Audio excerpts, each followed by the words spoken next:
My name is Rabbi Berman, and I'm here to talk to you about the Infinity Stones. Now, the Infinity Stones are directly related to the time period we are in. Right now, we're in a time period of the Jewish calendar called Sfira, which is a very Kabbalistic time where we count this thing called Sfira Omer, which relates to the emanation, Kabbalistic emanation called Spheras, that Hashem, God, used to create the world with. So we count the bottom seven, and I'm going to directly relate the bottom seven spheres to the Infinity Stones. Now, the first Sfira we count is Chesed.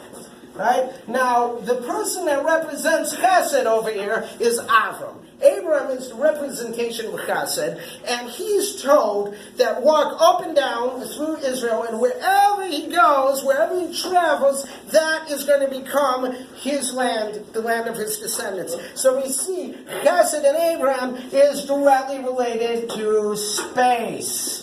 The space stone is represented by Abraham and Chesed.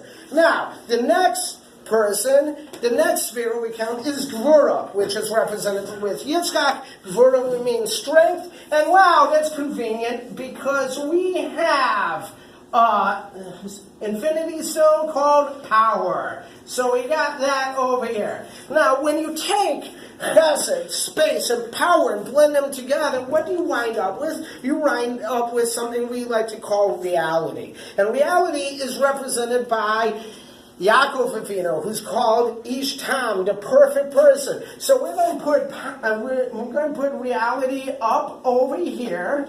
Reality is over here, and represented by Tiferes, which is splendor, right? Represented by Yaakov Avinu. Okay? Now, the next stone, well, we have a time stone, very convenient. We have something called Netzach, which means eternity or victory, and that directly relates to time, because Netzach, eternity, is time.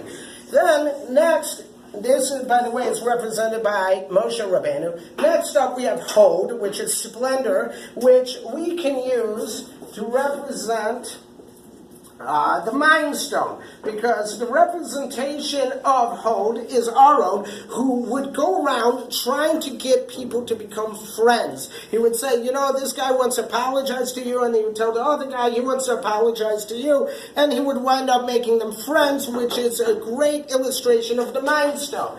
And last but not least, we have the Soul Stone, which is the foundation of everything, and is called throughout the movies a special sort of wisdom.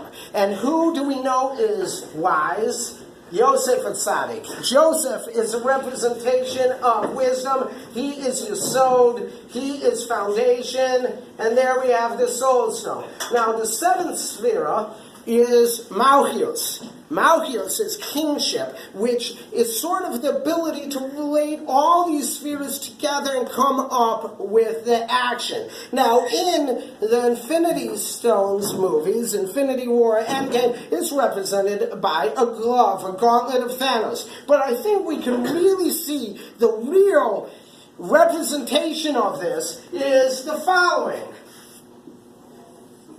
Magen David, right? The shield of David, and the representation, David is the representation of the last sphere of Malchus. King David represents Malchus. One last point to consider. If we look at the way these things fall out, space and time, the space-time continuum is in a direct line. Reality, which represents physical existence, correlates to the Soul Stone, and power, which is action, correlates to the Mind Stone. Thank you for listening, and have a wonderful day.